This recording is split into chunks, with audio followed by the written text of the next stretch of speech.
Am I the a-hole for naming my son after my late brother when my dad had already asked me not to? My older brother died at the age of 17. He and I were very close. We went through a lot together. Our mom got sick and died after we had to watch her fade away slowly. Then our dad announced he was dating 4 months later. And within 6 months of announcing this, he moved his then girlfriend, now wife, in, and moved her kids in as well. It was a lot for us. My brother had not taken dad's moving on and moving the kids in well. He did not like our dad's wife or her kids. And in the 3 years we all lived together before he died, a lot of feelings were hurt, and a lot of things were said that left their mark. Then my brother died in an accident. His death symbolized the death of my family in so many ways. Mom's was the first to do that, and then his. A lot of weird feelings are present with my dad's wife and her kids because of how he hated them, and my dad has mixed feelings there also. When my husband and I found out we were expecting, the first thing we figured was an honor to him would be amazing. My dad jumped in when he found out we were having a boy and asked me not to. He said my brother hurt a lot of people before he died, and there was going to be a sort of bitter feeling if I named their grandson and nephew after someone who treated them badly. He told me it would be hard for him too, given that when my brother passed, he was in big trouble for saying some stuff to his wife in front of her kids. And that while he loved my brother, he also knew that my brother is a point of pain for his stepkids. I chose to use the name anyway. I'm not very close to my dad or his family, so in the end, their feelings were not enough for me to bypass honoring my beloved brother. But now, I am getting grief from my dad and his wife. They accused me of being insensitive and deliberately awful to our kids who love me and see me as a sister, and would so love to be aunts and uncles to my son, but who will have to be reminded of a person who made his hates clear. Am I the a-hole? Now for the top comments. I was named after my late aunt. Based on some comments on this thread, I lived my whole life in her shadow, and I'm nothing more than a living memorial. Your dad and stepmom feel guilty because they try to force a new family less than 6 months after the death of your mother, and unsurprisingly, your brother wanted nothing to do with. Blaming a deceased 17-year-old kid for your own mistakes is vile, not the a-hole. I'm named after 10 women from both sides of my family. I cast my own shadow, not the a-hole OP. If they add no value to your life, why are they in it? Not the a-hole. You can name your child whatever you want to. By the sounds of things, you're not as close to your dad, stepmom, and step-siblings as you were to your brother. Did your dad ever get you or your brother therapy for everything that went down? He did, just after my brother turned 16, and he realized things weren't just going to fall together the way he wanted. Not the a-hole. Your dad failed your brother as a father. That is, ultimately, what you are reminding him of. Your stepmother also failed him. Children in blended families often have anger issues and undergo a lot of emotional turmoil. This is doubly true for children who have lost a parent. Your father didn't help your brother navigate these life changes, and placed all the blame for his issues resulting from these life changes on his child. And now doesn't want to be reminded of that fact by his surviving child. What a waste of air. And on top of that, dad and stepmom are using the excuse of, but think of the step-sibs, to justify their own negative feelings. Have the step-sibs said anything for themselves? If not, this can be fully ignored. Celebrate your love for your brother by being the parents he didn't have after your mother passed. What better tribute could there be? Not directly about my son being named after my brother, but they have talked about how much it hurts them to see me love him and hear me talk about him because he hated them, and how hard it is to hear people talk so fondly about him. Next story. Am I the a-hole for making my sister leave after finding out what she was doing to my pregnant wife and kid? So, my sister is now divorcing her husband and she's staying with me while everything is finalized. Without getting too deep, my sister did have a miscarriage a few months ago. I talked to my wife before this, and I told my sister that I could find her somewhere else to stay if my wife being pregnant is going to be difficult to be around. She's been staying with us in the guest bedroom since then. My wife has lately been hyper-fixated on the baby's health. At first, I just thought that she was thinking about my sister and did my best to ease the concerns. Then I came home, my wife was in the living room crying, and she looked really stressed. She told me that she was fine and just stressed out. I didn't buy it. Eventually, she confessed what was really bugging her. My sister was pretty much trying to turn into a parent to our kid. Apparently, throughout this time, she was calling herself mom to our kid. When our kid would need a diaper change, she would do it, and get mad if my wife did it. When it was breastfeeding time, she would get upset, cry or get mad at my wife, Even asked her to formula feed so it's easier for everyone. She did more things, but you get what I'm saying. So the reason my wife was so fixated on miscarriages was because my sister was apparently berating her with things about miscarriage. Example, why are you eating that? That kills your baby. She had yogurt? No, don't do that. Don't you know that causes a miscarriage? She accused my wife of wanting a miscarriage because she was doing everything wrong or everything that causes miscarriage. The last straw was the day when she tried to tell my wife to also breastfeed a baby, then insult her when she said no. I asked how I never heard this, because while I do work late, she breastfeeds while I'm here. She said that she would do it when I'm not around, but when I left, it would start back up again. I sat down with my sister and told her that I'd be happy to get her a rental, hotel, so forth, and I support her in this. But she can't stay here, as I can't in good conscience let this affect people who are also going through hard times. She started pleading with me, saying she would never do it again. I told her that I'll keep helping her with whatever she needs. I suggested intensive therapy or professional help, but she got mad at me, so I said she needs to leave. She was yelling at me, but in the end left to a hotel. But my whole family has my butt for this, saying I will never understand a miscarriage and this is a normal behavior, and that she will never forgive me for being so mean. I'll pay to help her, emotional support, but my wife and kids didn't sign up for this. It is my fault to think that someone who went through that could be in front of that, but would I not even more of one be if I let her stay? Not day whole. As someone who's been through a miscarriage, it is not normal behavior. This requires mental evaluation. You are protecting your wife and your child from someone who has become unhinged. Or she already was, and she just took a while to let you realize her cheese had slid off her cracker.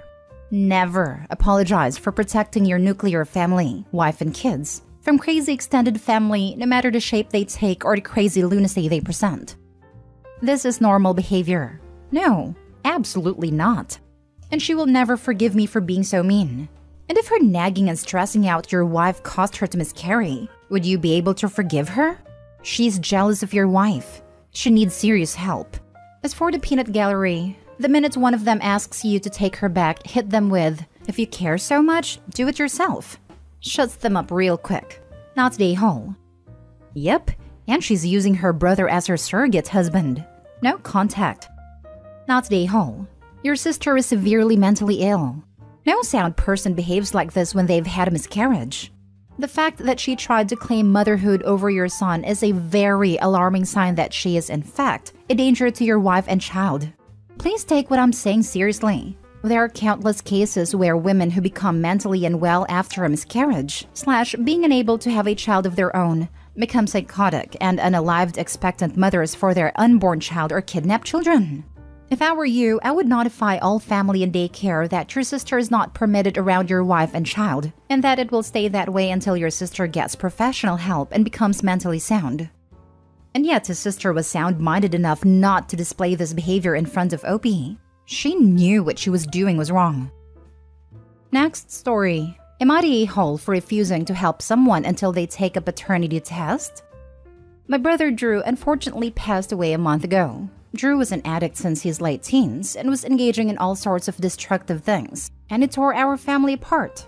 We tried rehab, therapy, support groups, and interventions, but nothing was working. He eventually died of an overdose. A week ago, a girl, Zara, got in touch with my parents online claiming to be pregnant with Drew's baby. My parents got too overwhelmed to talk to her, so I messaged her from my own account to continue the conversation. I already recognized Zara. She was Drew's ex-girlfriend from high school. Zara said she just found out she was around 10 weeks pregnant and that she was really struggling for money and could become homeless very soon, and asked if me or my parents could help her out. After doing my research, I told Zara that she needs to do a paternity test first. Even though Drew is gone, the test can be done with our dad's DNA. I even said I'd pay for the paternity test. Zara got offended and upset and said she thinks I'm horrid for calling her a liar. She sent me a voice message of her crying, which I thought was a bit out of the blue. I told Zara she can either take the test or not, but we aren't giving her any financial help until she takes the test. Zara left me on read. I told some of my friends about the situation and they think I could have been more understanding and kind to Zara. Now for the top comments. Not the a-hole. A woman, out of the blue, contacts your traumatized and grieving parents and says she is carrying your late brother's child, and wants you to send her money, and gets all kinds of angry and manipulative when you won't just pony up, no questions asked. No. No. You were plenty understanding and kind to offer to pay for a paternity test. Added to add, you don't even know for sure that she's pregnant. Just that she wants money and is going to send recordings of her crying if she doesn't get it. You don't even know for sure that she's pregnant. Just that she wants money. That was my first thought. If your brother was an addict, it's likely the people he associated with were addicts. And addicts are going to addict. Meaning, they'll do/say anything to secure their next fix. That includes lying about being pregnant with a dead man's baby in hopes the parents will blindly send money in their grief. It's possible this girl is 100% clean and being honest. They might have had just a couple no-strings attached hookups given their prior relationship. But it is not even a little unreasonable for Opie and the parents to request proof. I myself am a recovering addict, and these were my thoughts too. Not the whole. Generally, a refusal to take a paternity test made with crying and accusations of calling the other person a liar means that the test will come out negative. If this is really your brother's child, Zara should have no problem submitting to the test. Okay, I agree with NTA verdict, but saying that if it's really Opie's brother's child, then Zara should have no problem submitting to the test reads a lot like, people who haven't done anything wrong have nothing to worry about from the police. Zara's perfectly within her rights to say no to the test. She is not within her rights to cry and be manipulative when Opie says no test equals no financial help, which is Opie's right to do. She's an ex-girlfriend from high school, not his partner at the time he died. If she has nothing to hide, she wouldn't have a problem doing a paternity test. Your analogy is not the same. End-stage addicts typically only have addicts in their lives. This is a common addict scam. Last story. Am I the a-hole for throwing out my stepsister after her foster child's behavior? I, 30 female, invited my dad to visit me and my husband for a week as we live abroad. He brought his wife, who asked if her daughter Linda could come as well.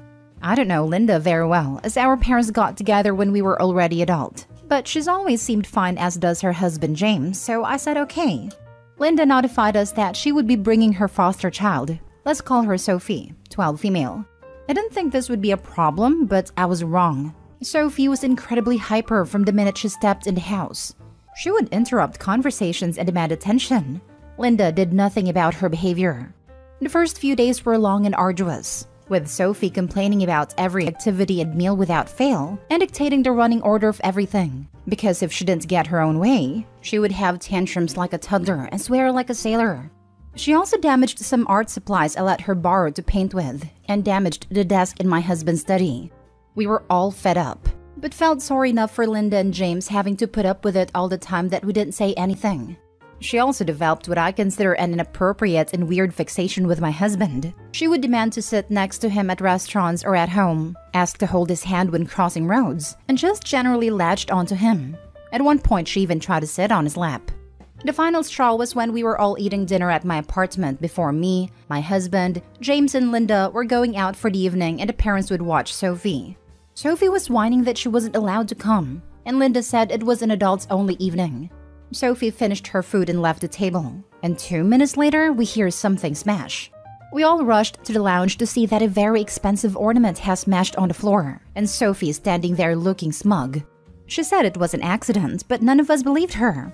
Linda offered to pay for the damage until she found out the cost, and had the decency to be mortified and apologetic. But I had it. I told her to pack up the kid and go. She might be committed to this, but I didn't commit to property damage and having my life run by a child.